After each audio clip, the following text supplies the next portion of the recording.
Day and night, months and seasons, seeding and harvesting are cycles created by a God who is himself regular and dependable. The story of the Shunammite widow's oil and flour testifies loudly about the God whose compassions never fail and are new every morning. For this is what the Lord, the God of Israel, says, told her the prophet, "The jar of flour will not be used up, and the jug of oil will not run dry until the day of the Lord sends rain on the land."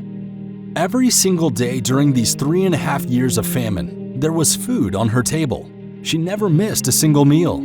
God faithfully kept his promise in response to the widow's action to provide first for Elijah, the man of God. During these days of scarcity, God's miracle was as consistent as dawn. But God remains consistent even today. There was a family that had recently settled in a new country and encountered some financial challenges.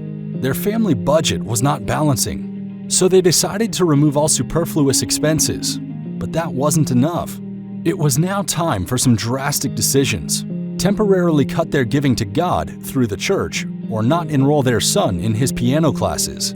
Prayerfully but painfully, they chose to put God first, which would mean no piano lessons for their son. A few days later, early in the morning, the wife picked up an envelope from their living room floor.